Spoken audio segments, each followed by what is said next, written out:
Dear students, welcome to BK Sharma classes.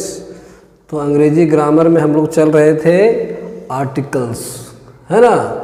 इसको आगे बढ़ाएंगे। हमने इसके पहले वाले वीडियो में कहा था कि ए एन और द का जो प्रयोग होता है इसको हम लोग विस्तार से पढ़ेंगे। तो अभी तत्काल हम लोग ए और एन के बारे में आज जानकारी लेंगे और द के बारे में अगले वीडियो में जानकारी प्राप्त करेंगे। ये लंबा है इसलिए हम लोग इसमें अधिक समय ना लेते हुए थोड़ा थोड़ा करके इसको सीखने का प्रयास करेंगे, है ना। देखिए स्टूडेंट्स, हिंदी में है यह लड़का है, वह आम खाता है, वह हाथी है। हिंदी में हम लोग एक का प्रयोग करें ना करें, लेकिन जब इसका अंग्रेजी अनुवाद करते हैं तो हम लोग को आर्टिकल देना पड़ता है, ए या एन करना पड़ेगा। तो देखिए यहाँ पर क्या है, यह लड़का है, तो हम लोग दिस इज बॉय करेंगे तो गलत हो जाएगा। यहाँ हम लोग को लिखना पड़ेगा this is a boy, this is a boy. तो अ ए हमने आर्टिकल का प्रयोग किया तभी सही होगा। अगर हम लोग दिस इज बॉय लिखेंगे तो हमारा अंग्रेजी अनुवाद गलत हो जाएगा। तो बात समझ रहे हैं ना कि जब कोई काउंटेबल जिसको हम लोग गिनती कर सकते हैं, तो जिसको गिनती कर सकते हैं काउंटेबल है और सिंगुलर है, तो उसके लिए पहले हम लोग ए का प्रयोग करेंगे। ठीक है स्टूडेंट्स, बात समझ आ रही है। अब जैसे कि वह आम खाता है तो हम लोग इसको क्या लिखेंगे, ही इट्स अ मैंगो लिखना ही पड़ेगा। अगर हम लोग लिखेंगे ही इट्स मैंगो तो गलत हो जाएगा। हिंदी में वह आम खाता है, ठीक है, लेकिन जब इसका अंग्रेजी अनुवाद करेंगे तो आपको मैंगो के पहले ए लिखना पड़ेगा, क्योंकि मैंगो को आप काउंट कर सकते हैं, गिन सकते हैं, है ना। इसलिए आ लगाना ही पड़ेगा। अब देखिए ही इट्स राइस, राइस को तो नहीं गिन सकते हैं, चावल को बहुत सा होता है, इसलिए ही इट्स ए राइस नहीं होगा, वो गलत होगा।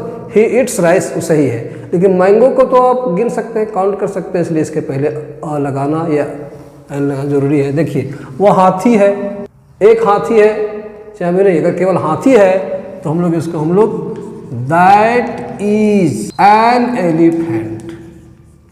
देखिए एन का प्रयोग किए क्योंकि ई क्या है, वोवेल्स है। अब हम लोग इस पर आवेंगे, है ना, कि वोवेल्स रहेगा तो एन लगता है और कॉन्सोनेंट रहेगा तो ए लगता है। ये एम क्या है, कॉन्सोनेंट है। मैंगो का उच्चारण एम से हो रहा है, मैंगो म से हो रहा है ना, तो लेकिन उच्चारण पर ही होता है। इसको हम लोग विस्तार से भी जानेंगे। हम लोग इस बात को पहली बात समझ गए आप लोग कि ए एन का प्रयोग होता है अंग्रेजी में जब वो काउंटेबल हो। एलिफेंट कभी काउंटेबल, एलिफेंट को हम लोग गिन सकते हैं, इसलिए इसके पहले हमने एन का प्रयोग किया है। ठीक है, चलिए आगे देखते हैं हम लोग। हाँ तो स्टूडेंट्स, अभी हम लोग चल रहे थे ए और एन के विषय में चल रहे थे, है ना। अब देखिए वोवेल्स अंग्रेजी में कितने हैं, 5, ए ई आई ओ यू। ये 5 अक्षर अंग्रेजी में स्वर वर्ण है, और स्वर वर्ण हमारे ये 12 है, लेकिन और भी होते हैं, एंग ओंग करके 16 कुल मिलाकर होते हैं। तो कहने मतलब है कि पूरा ए और एन का जो प्रयोग होता है वो उच्चारण पर होता है। हाँ तो स्टूडेंट्स, ए और एन का जो हम लोग प्रयोग करेंगे बहुत ही सूझबूझ के साथ करेंगे। हम लोग को जनरली सिखाया जाता है कि वोवेल्स के पहले एन लगावे, स्वर वर्ण के पहले एन लगावे, और उच्चारण इस तरह हो तो एन लगावे, लेकिन हम लोग को पूरा उच्चारण की तरह हम लोग को चलना है। सारा चीज़ उच्चारण पर निर्भर करता है। हम कुछ एग्जाम्पल्स देंगे स्टूडेंट्स, इससे आप लोग को अच्छी तरह पता चल जाएगा। देखिए ये सब तो वोवेल नहीं है इंग्लिश में, M F N H L S X vowels तो नहीं है, लेकिन अगर इनका उच्चारण वोवेल्स की तरह हो तो इनके पहले भी एन का प्रयोग होता है। ये वोवेल्स हैं, वोवेल्स होते भी अगर इनका उच्चारण वोवेल की तरह नहीं हो तो उसके पहले फिर एन नहीं लगेगा, ए लगेगा। इस अंतर को हम लोग को भली भांति समझना है। आज यहीं पर देखिए, अब समझ में आएगा आप लोग को। अब ये है, मान लिया कि यूनिवर्सिटी, यहाँ रिक्त स्थान है, यहाँ आपको अम्ब्रेला है। अब इस पर गौर कीजिए, ये देखिए यू है, यहाँ भी यू है, लेकिन इसका उच्चारण यूनिवर्सिटी यू से है, और इसका अम्ब्रेला अ से है। तो देखिए स्वर्ण वर्ण की तरह उच्चारण है अ से, इसलिए एन लगेगा।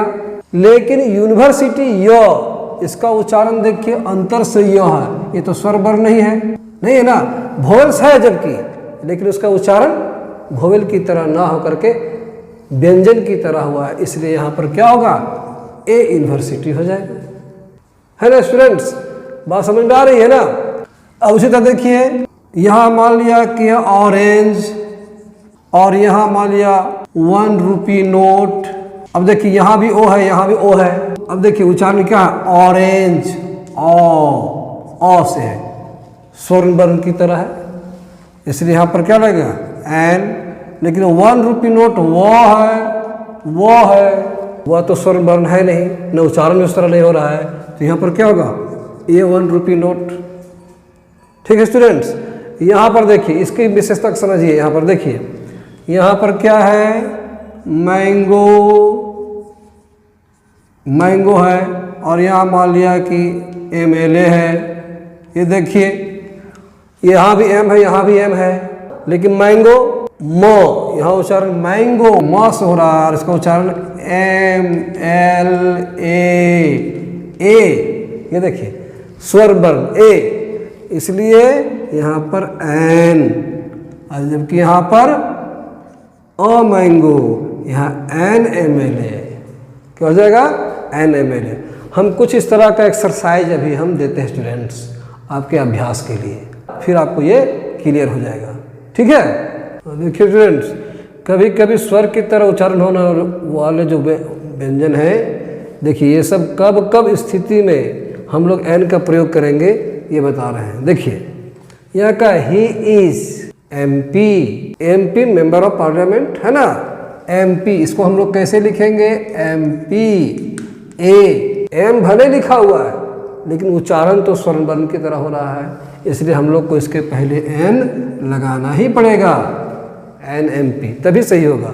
ये देखिए सी लॉस्ड FIR, थाना में FIR लोग लिखाते हैं ना, तो यहाँ पर क्या होगा, FIR। देखिए एफ ए से है, इसलिए एन होगा। ये देखिए हिज फादर इज LLB होता है, डिग्री होता है ना, आप लोग जानते होंगे। LLB एल से उच्चारण हो रहा है ए से, इसलिए यहाँ पर एन।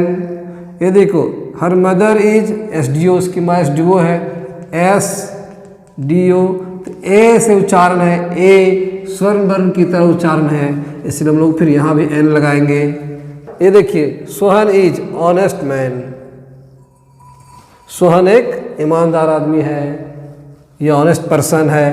तो ऑनेस्ट भले एच लिखा हुआ है लेकिन उच्चारण तो हो रहा है अ से, ऑनेस्ट, इसलिए एन होगा।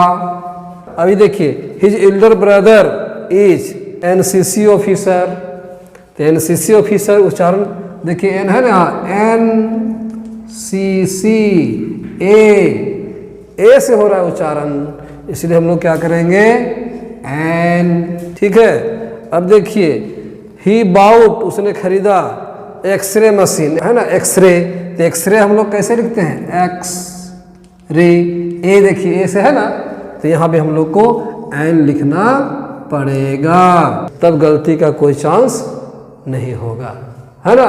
ये देखिए ये सब हम लोग तो जनरली सीखते हुए आए थे कि AEIOU हो तो हम लोग एन लिखेंगे, लेकिन नहीं, देखिए ये सब अक्षरों से स्टार्ट होने वाले वर्ड भले ही स्वर वर्ण नहीं है लेकिन उनका उच्चारण स्वर वर्ण की तरह अगर हो रहा है तो हम लोग वहाँ एन का प्रयोग करेंगे। ठीक है, अब तो हमको लगता है कि आप इस मामले में गलती कभी अब नहीं करेंगे, इसको अच्छी तरह जान लें। कुछ और हम लोग कुछ टिपिकल एग्जाम्पल ले रहे हैं, है ना। देखिए स्टूडेंट्स, कुछ एग्जाम्पल्स इस तरह भी है, यहाँ भी H है, F है, H है, U है, लेकिन उस तरह की स्थिति नहीं जो पहले वाली स्थिति है, तो यहाँ पर हम लोग ए का प्रयोग करेंगे। कैसे, देखिए ही परचेज्ड अ हाउस, ह से उच्चारण हो रहा है ना, हाउस, ह से, तो यह स्वर वर्ण का सवाल ही पैदा नहीं होता है, इसलिए यहाँ पर है ना। His father is forest officer, तो फॉरेस्ट एफ ओ रहता, अगर एफ ओ रहता, his father is F O, ए से होता तो एन एफ ओ होता, लेकिन नहीं, आप क्लियर लिखा हो फॉरेस्ट ऑफिसर, तो यहाँ पर फॉरेस्ट का फ से उच्चारण हो रहा है, ए से नहीं हो रहा है, इसलिए यहाँ पर ए हो जाएगा। His father is a forest officer. यहाँ भी विजिटेड अ हिस्टोरिकल प्लेस, है कि नहीं। मदर टेरेसा वाज, ये देखिए अम्ब्रेला के लिए एन हुआ, लेकिन यहाँ पर यूनिक अंतर से य से उच्चारण हो रहा है, य जो स्वर वर्ण नहीं है, किसी भी हालत में नहीं है, इसलिए यहाँ पर वो अ होगा। Mother Teresa was a unique lady, है ना। This is a useful book, a useful, use अंतर से य से उच्चारण है, ना कि अ से है, इसलिए ए होगा, है ना कि एन होगा। तो अब हम लोग अच्छी तरह समझ लिए हैं कि कहाँ पर ए और कहाँ पर एन का प्रयोग होता है ना। आज ये क्लियर हो गया। और अब किन किन परिस्थितियों में ए एन का प्रयोग होता है, ये हम लोग अगले वाले वीडियो में सीखेंगे। ठीक है, तब तक के लिए